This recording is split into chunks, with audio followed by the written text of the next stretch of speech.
17 murders, cannibalism, sex with the dead. A man who made his Milwaukee apartment into a violent and erotic death chamber. One thing led to another. It took more and more deviant type behaviors to satisfy my urges. Dahmer even tried to create living sex zombies by injecting acid into their brains.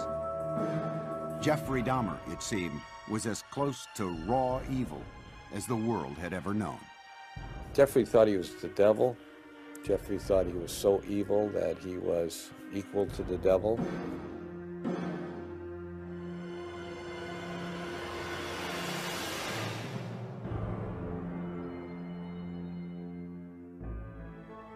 The first child of Joyce and Lionel Dahmer was born in Milwaukee, Wisconsin on May 21st, 1960, just before their first anniversary. His name was Jeffrey. It was a very happy time when Jeff was first born, and for a couple of months it was like everything was brand new and very, very enjoyable and happy, looking forward to the future. While Jeff's father pursued his chemistry degree, Jeff grew into a bright and loving child.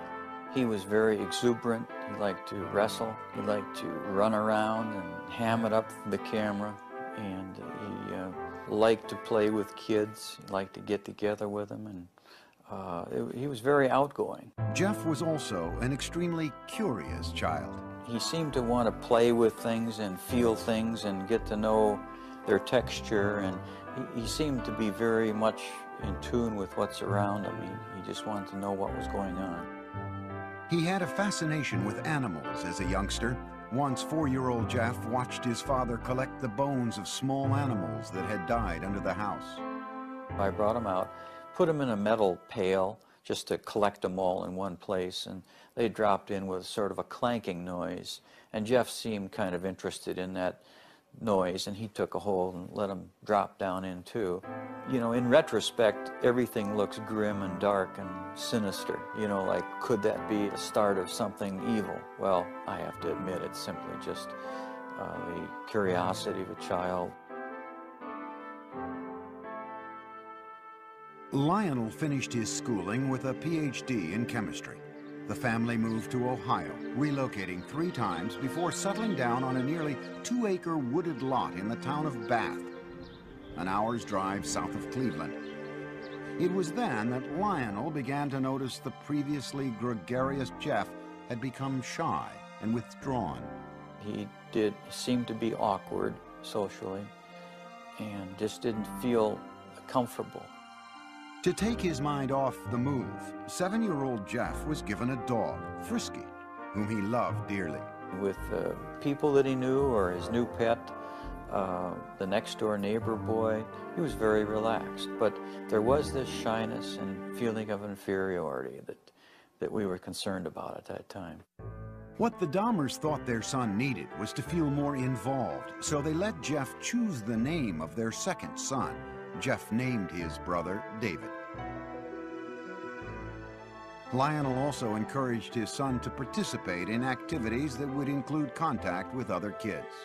What we were trying to do was to involve Jeff with activities with the thought that involvement would lead to human involvement, a forced, almost, interaction. And on the weekends, father and son planted gardens and raised sheep for competition in 4-H fairs. To commemorate their gardening days, young Jeff gave his father a handmade card with a poem. There's a picture of me eating an ear of corn on the front, and Jeff says, "The squash and the pumpkins can never compare to the kind of dad who has curly hair." And it says, "This poem is from Jeff, and I love you to death." When Jeff was 10, his mother was hospitalized and treated for anxiety. From there, his parents' marriage began to fail. Jeff's fascination with nature and small animals continued into his teenage years, when he became curious about what they looked like on the inside. For specimens, he collected roadkill. Riding around the country roads in Bath, carrying garbage bags, Jeff searched for carcasses. Jeff brought the roadkill he found into the backyard of the house, and there in the secrecy of the woods, he dissected the animals. I really have become convinced that that was sort of the starting point in this downward spiral of his. And it was associated with his puberty. And when you have hormones kicking into this terrible mixture, what he's doing, he's investigating insides of animals. And his sexuality was developing at the same time. Teenage Jeff was discovering that he felt sexually attracted only to men. But the thoughts of sex with men became interlocked with fantasies of killing another man and dismemberment. The fantasies excited him, but they were unspeakable. I think it was around age 14 or 15. Started having obsessive thoughts of violence intermingled with sex. And it just got worse and worse. I didn't know how to tell anyone about it, so I didn't. I just kept it all inside. The fantasies included lying next to an unconscious man. For the first time, Jeff's fantasies crossed the line from his mind into action. He devised a plan. He would knock out a local jogger with a bat and lie next to him. On the day he opted to wait for his victim, the jogger didn't run by. He never attempted the clubbing a second time. As he entered high school, his sexual fantasies traumatized him. To escape, he began drinking.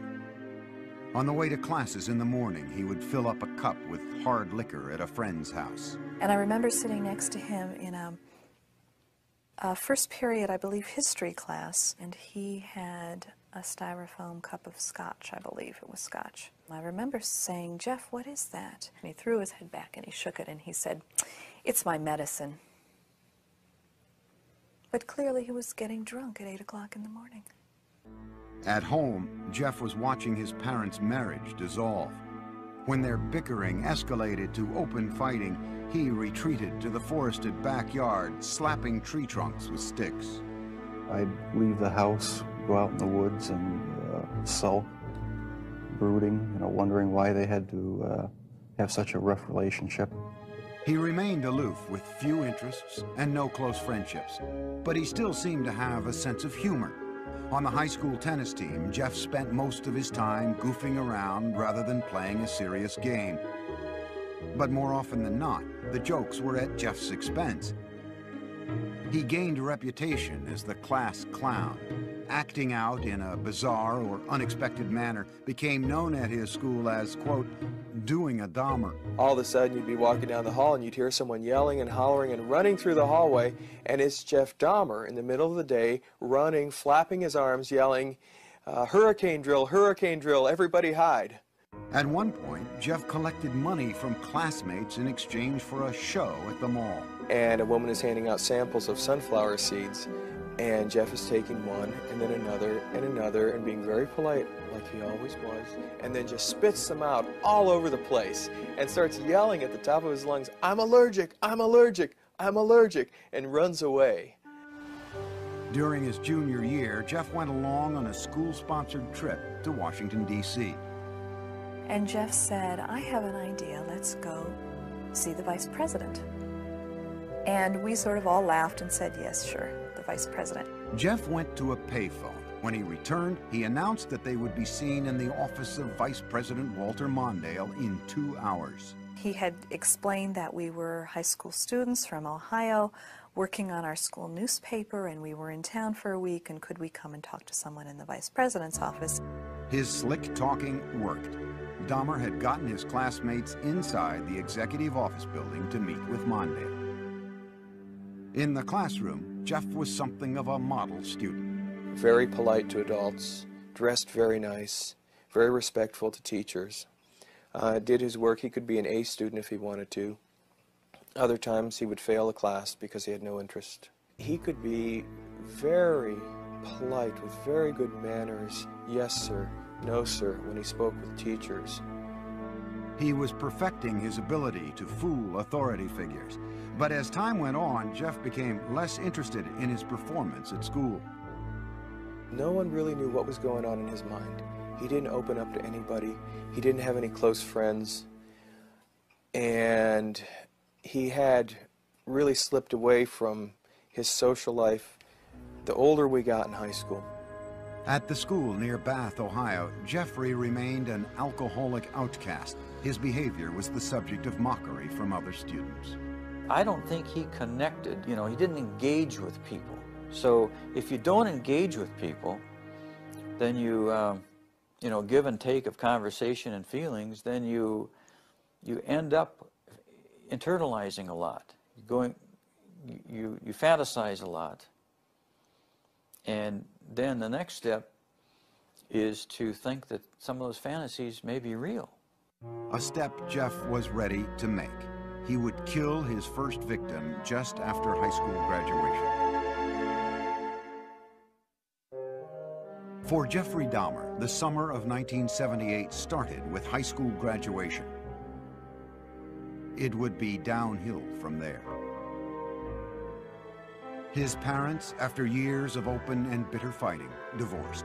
Jeffrey's father, Lionel, moved out of the family house in Bath, Ohio, and into this nearby motel. Unbeknownst to Lionel, Jeff's mother took younger brother David and moved to Wisconsin. Jeffrey found himself home alone. Jeffrey was 18, and like most teens his age, he had active sexual fantasies. But Jeffrey's deviated from the norm to include thoughts of killing his lover. Now the isolation of the empty family home gave him the opportunity to act out those fantasies. Just weeks after graduation, Jeffrey picked up a hitchhiker along the road. It was 18-year-old Stephen Hicks. I wish I just kept on going, but I didn't. Turned around, picked him up, and that's when the nightmare became a reality. Jeffrey invited Hicks back to the house. They drank beers and spent a couple of hours just hanging out. Then Hicks said he had to go, but Jeffrey didn't want to be alone. He attacked Hicks, knocking him out with a barbell, and then he strangled him. Dahmer had fulfilled his fantasy, but he was lucid enough to know that he had committed a murder. He quickly began to hide the evidence. He dismembered Hicks' body with a knife, a skill he had practiced as a younger teen with roadkill. He put the pieces into trash bags and loaded them into his car in the middle of the night. He was heading for a dump site when he was pulled over by the police for drifting across the center line. The officers asked Jeff what was in the bags and why he was out so late. Jeff was trapped for the first time, but he was ready with a lie. He coolly told the cops he was troubled by his parents' divorce and couldn't sleep, so he thought a trip to the dump would take his mind off things. The police let him go with a ticket. Jeff returned home, racked with guilt over the murder. He stashed the bones of Stephen Hicks under the house for 2 weeks. Then he smashed them to bits with a sledgehammer. Behind the house, Jeff spun in a circle, tossing the fragments among the leaves and brush. In August, Jeffrey's father stopped by the house. I said, "Where is your mother? Where's Dave?" And he said, "They're gone." I said, "Well, what do you mean? They're gone, they've left." Jeff's father moved back into the house. He encouraged Jeff to find a job. But Jeff wasn't interested. He spent his days drinking, even getting himself arrested for public intoxication. Lionel took his son to Alcoholics Anonymous meetings and psychological counseling sessions. They had little impact. Nothing could erase the violence and terror his first murder had imprinted on his mind. Only the alcohol seemed to provide relief. By the end of the summer, Jeff was still jobless, so Lionel suggested an alternative: college. He enrolled Jeff at Ohio State. But Jeff spent the entire first quarter in a drunken stupor, selling his blood to plasma centers and spending the money on beer. Predictably, Dahmer flunked out and returned home. I said, "Jeff, the doors are closing. I think perhaps that the armed services might be something that you need." Like all the other choices that had been made for him, Jeff passively went along with his enlistment. After his basic training was complete, he left for an army hospital in San Antonio, Texas, where he was given specialized instruction as a field medic. There, Dahmer learned more about human anatomy. For one of the first times in his life, he was excited about what he was doing, responding to instruction and discipline. After 6 months in the Army, his sluggish body had become lean and strong. Normally shy and reclusive, Jeff became outgoing, even smiling.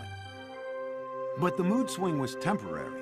The Army sent him for a tour of duty in Germany, and there, once again, Jeff emptied bottle after bottle. His superiors noticed and gave Dahmer an early discharge. He went directly to Miami Beach without contacting his family. He worked in a sandwich shop and lived out of a motel. When his booze bills exceeded the room costs, Jeff took to sleeping on the beach. And he was terrified one night when a rat, a big, huge rat, came crawling over him, and he called us. He said, he needs some money. I said, we won't send you money, but we'll send you a ticket. You come home. So I met him at the airport, Cleveland Hopkins Airport, and he had a smile on his face. But as I got closer, it wasn't a smile of happiness, it was a smile of inebriation. Lionel tried for a year to help his alcoholic son, to no avail. Jeff was sent to stay with his father's mother near Milwaukee.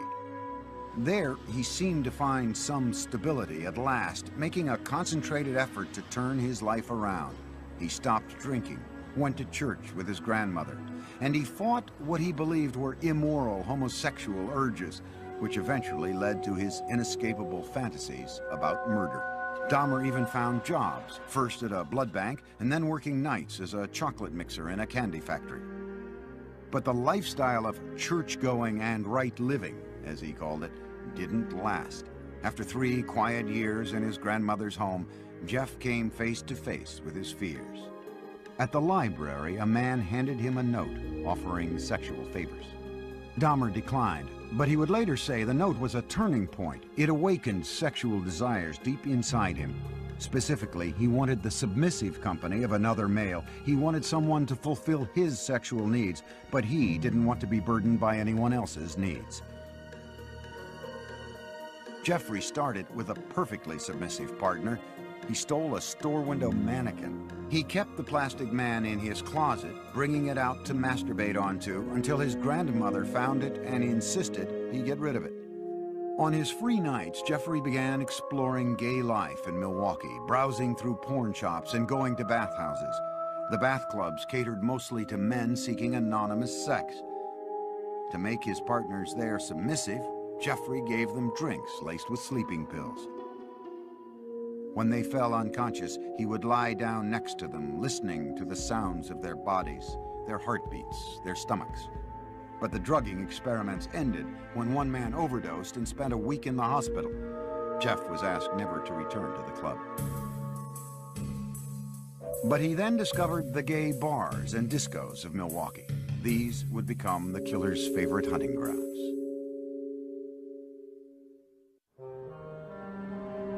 By his late 20s, Jeffrey Dahmer was settled in Milwaukee, living at his grandmother's and prowling the city's gay scene.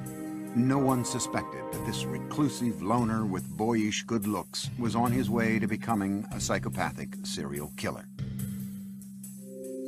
He did take pleasure in the fact that he was in control of his own little world, that nobody knew what was going on, that he was the master of it.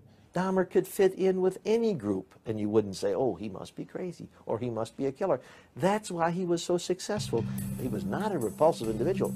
Certainly not in Milwaukee's gay nightclubs. We have it on good facts that he was considered somewhat of a honey in the gay community, that people found him attractive. Several people told us that he was the kind of guy that you wanted to take care of, you wanted to baby him. But Dahmer had very specific requirements for his men. He chose a body style. He liked long, lean, smooth, muscular body styles. And it didn't matter if they were black, white, yellow, red, or brown. If he found them attractive, he would try to get them. In November 1987, Dahmer met 25-year-old Steve Toomey at a downtown club called 219. After a few drinks, they left the bar for a night at the nearby Ambassador Hotel. Dahmer used an old trick to get Toomey into the submissive state he craved. I had put some sleeping pills in his drink to render him conscious. And was just going to spend the night with him. When I woke up in the morning, my forearms were bruised, and his chest was bruised, and blood was coming out of his mouth. He was hanging over the side of the bed, and I have no memory of beating him to death, but I must have. But Dahmer didn't panic. He went out and bought the biggest suitcase he could find. At the hotel, he crammed Toomey's body into the case, dragged it into a taxi, went back to his grandmother's house, and dismembered Toomey in the basement. That's when the obsession went into full swing. He decided after that second death that he would no longer attempt to control his desires, that he would give full rein to them, yield entirely to them, and after that his life became the pursuit of unmitigated sexual pleasure.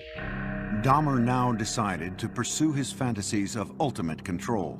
It was no longer enough to have his partners submissive just for a night. He wanted to keep them that way forever. So with the intent to murder and then butcher the men he picked up, Dahmer returned to the clubs. At a bus stop outside 219, he met 14-year-old James Doc Stater. Dahmer offered him $50 to spend the night with him. They took the bus back to Dahmer's grandmother's. While she slept, Jeff and Doc Stater had oral sex. Then Dahmer drugged and strangled him, his preferred method for killing. He stated in no way did he ever want to hurt anybody. As funny as this sounds, that is the reason why he killed everyone by strangling them, because not only did he get the power and the thrill of committing the murder, but it was also the most humane way. With Doc Stater, Dahmer further explored his dark fantasies. He hid the body in the basement for a week and continued to have sex with it.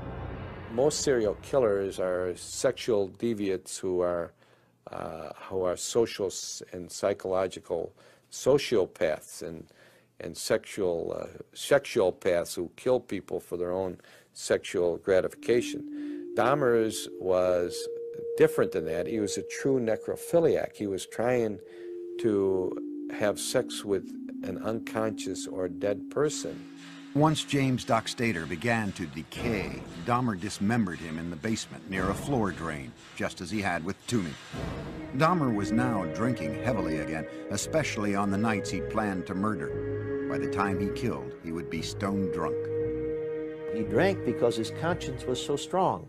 This isn't a man that didn't know the difference of right from wrong. 2 months after killing Doc Stater, Dahmer picked up 21-year-old Richard Guerrero from a Milwaukee bar, again offering him money to spend the night. In a familiar pattern, Dahmer drugged and strangled him. He spent a few hours with the corpse before dismembering it. He then placed the body parts into trash bags for the city garbage collection the next day. In the summer of 1988, Jeff's grandmother asked him to move out. She had been troubled by Jeff's late hours, the mannequin in his bedroom, and now unidentified foul smells from the basement. He took an apartment on Milwaukee's west side and immediately accelerated his downward spiral when he approached a 13-year-old boy on the street and lured him into the apartment. Inside, Dahmer scared the boy by fondling him, and the youngster ran from the apartment. Dahmer was convicted on second-degree sexual assault charges only. The murders were still his secret. He was sentenced to 1 year in a work release program that required him to spend his nights in a prison dormitory while he continued working at the chocolate factory. In the 10 days before he began his sentence, Dahmer struck again. He met 26-year-old Anthony Sears at the gay club La Cage and killed him. He mummified Sears' head and genitals and kept them inside his locker at the chocolate factory. Towards the end of the work release term, Jeff's father wrote to the judge and urged him to put Jeff in an alcoholic treatment program, writing, "I have tremendous reservations regarding Jeff's chances when he hits the streets." No program was ordered. Jeff was released 2 months early. He moved into another low-income neighborhood in Milwaukee. The rent at the Oxford Apartments was cheap, and the location was close to the gay clubs. On his own again, he was free to feed his relentless sexual urges. Within 3 weeks of his release, Dahmer began a 1-year killing frenzy. He would leave 13 more families, most of them African-American, searching for loved ones who had simply disappeared. The police, too, searched in vain. Once Jeff started on his killing spree, all of his financial resources, all of his time, money, effort, desires, emotions, thoughts went into his secret world of killing people and keeping them with him. Many times he talked about trying to fight it, even after he had killed a couple people, saying how he wasn't going to do it again, but within a month he would be back out at the bar stalking. One victim almost got away. Dahmer had drugged 14-year-old Konorak Synthesymphone, the brother of the boy Dahmer had been jailed for molesting the year before. As Konorak slept, Dahmer went out to buy more liquor. But while he was gone, the teen woke up. He staggered out into the street naked. A concerned neighbor called 911. Milwaukee Emergency Operator 71. Okay, hi. I'm on 25th and State, and this is young man. He is butt naked. He has been beaten up. He is very bruised up. He can't stand. He's study fall out. He is butt naked. He has no clothes on. He was really hurt. Police arrived. By this time, Dahmer had returned from his beer run. As he had with police in Bath, Ohio after his first killing, Dahmer smoothly lied. He told police that Konorak was his gay lover who simply had too much to drink. He brought the cops into his apartment and showed them Polaroids he'd taken of the teen, proof, he said, of their relationship. The police believed the 14-year-old was of legal age and left him behind with Dahmer. They wrote the incident off as a lover's quarrel. Again, Dahmer had been slippery enough to keep his killings a secret. As soon as the cops left, he murdered the boy. Inside Dahmer's apartment, the bodies began to pile up. So he bought a 57-gallon drum and filled it with a powerful acid to dissolve the dismembered limbs and torsos. After weeks in the acid, the remains of Dahmer's would-be lovers became sludge, which he flushed down the toilet or the bathtub drain. For others, Jeffrey boiled the skin off their bones on the stove. A sweet, bitter odor of death began to infest the building, and many tenants traced the smells straight to Dahmer's door. It's awful funny. Whatever Jeff was cooking, Jeff never bought no groceries. So what could he have been cooking that smelled like chitlins? Chitlins have a very peculiar, nasty odor to them, you know. Dahmer was pathologically lonesome, not wanting his sexual partners to leave him even after death. He took keepsake photos while removing their flesh and then preserved certain parts. And one thing led to another. It took more and more deviant type behaviors to satisfy my urges. He devised a plan to build a shrine out of skeletons and skulls, but he was still in search of the perfect partner, one who was completely submissive but alive and not prone to decay. On a few still living victims, Dahmer used a power drill to open small holes in their skulls. Then he injected acid into their brains. According to Dahmer, none of his experimental zombies lived longer than a day. And in perhaps the ultimate effort to keep his victims with him, Dahmer began eating their flesh. It made me feel like they were a permanent part of me.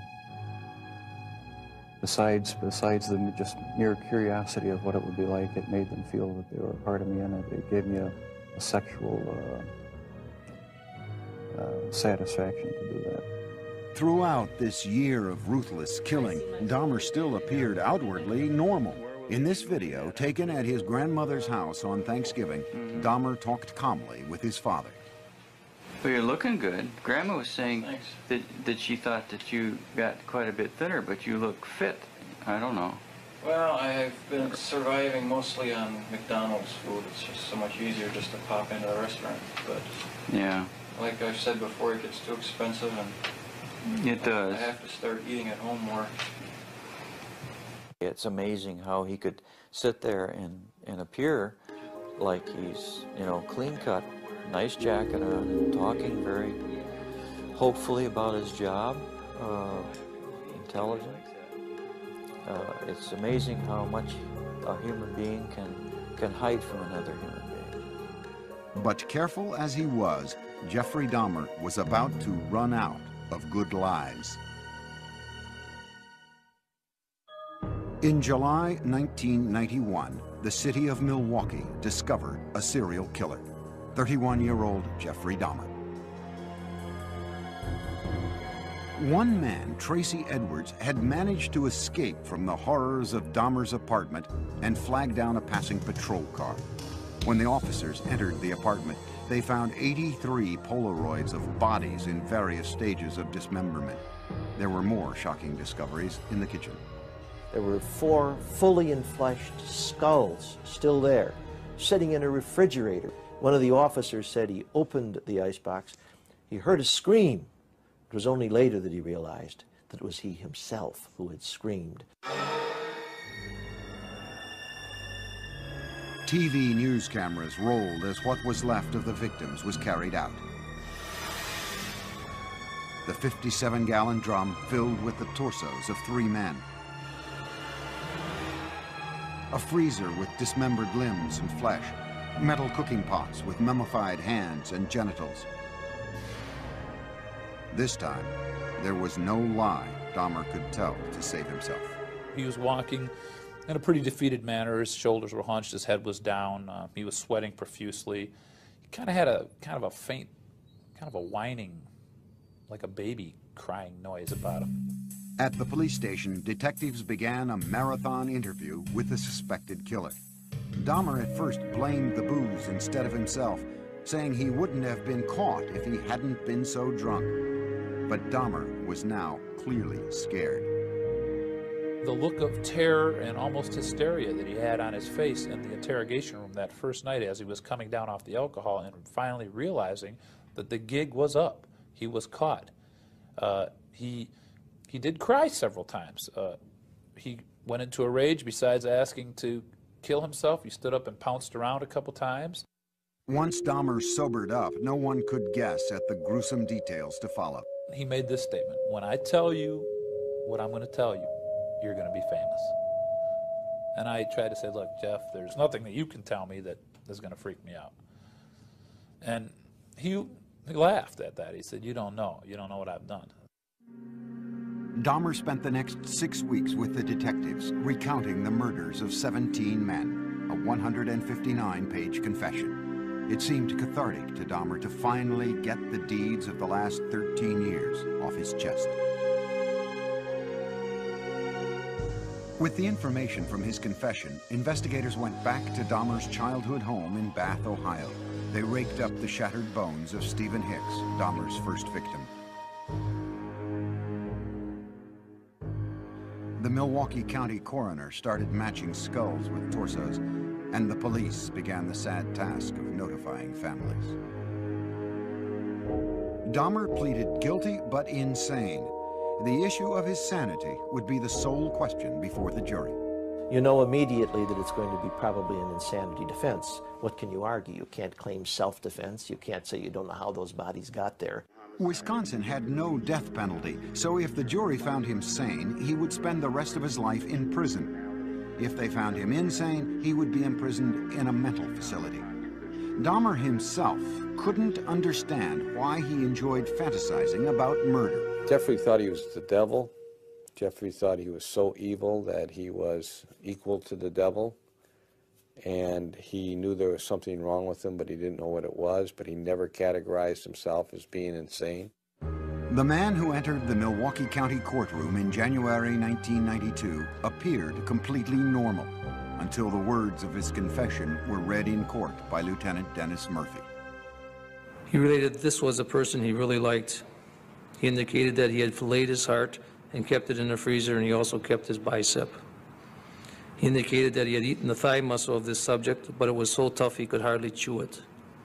He then purchased a meat tenderizer and used it on the bicep. Dahmer's father, Lionel, sat in the courtroom beside his second wife, Sherry, stunned by what he heard. No one softened the blow for us. No one told us, no one prepared us with any of these details. How could this be?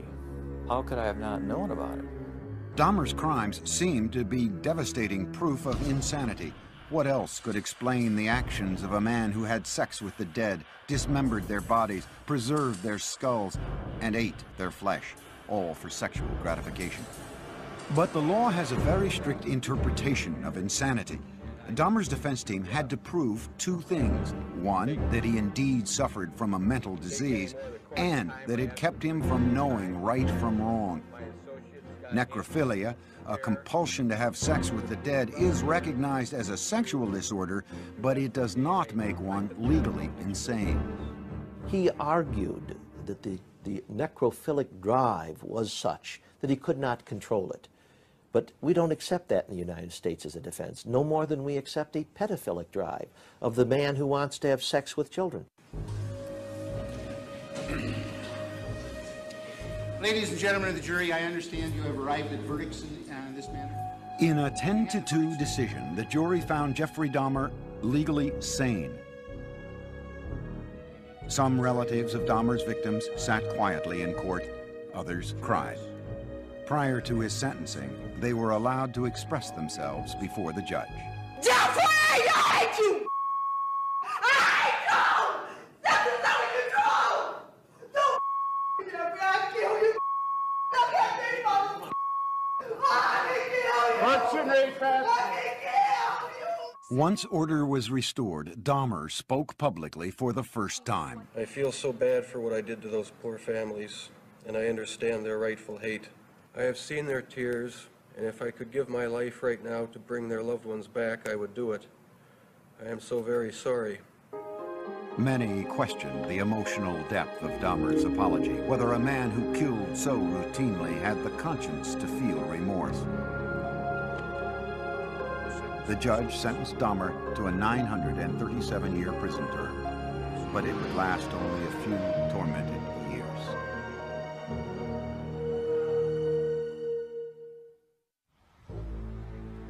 Jeffrey Dahmer's final home was the Columbia Correctional Institution in Portage, Wisconsin. His former residence at the Oxford Apartments in Milwaukee stood as a painful reminder of the lives that ended there. So in November 1992, it was demolished. In his prison cell at the age of 32, Dahmer's life became a conflicted introspection, trying to sort out the blame for his killing nature and seeking divine forgiveness for it. He had spent time in church as a boy and with his grandmother as an adult, but had lost his religion during the murder spree. Dahmer placed the blame for the murders on his atheistic beliefs and the theory of evolution. He said, if it all happens naturalistically, what's the need for a God? Can't I set my own rules? Who owns me? I own myself. Yet Jeffrey was still a contradiction, for he was always quite willing to blame the devil for taking over his soul. The serial killer wondered now what would happen to him when he died. Dahmer decided he wanted to be baptized. Evangelist Roy Ratcliffe was called by the prison minister to talk with the inmate in April 1994. He was a very affable, congenial, likable sort of person. I always felt like I was dealing with a small boy in a grown-up man's body. He could get real excited and interested in neat or cool things that a little boy would get involved in. 1 month later, Dahmer was taken to the prison medical center, where he was baptized in a whirlpool.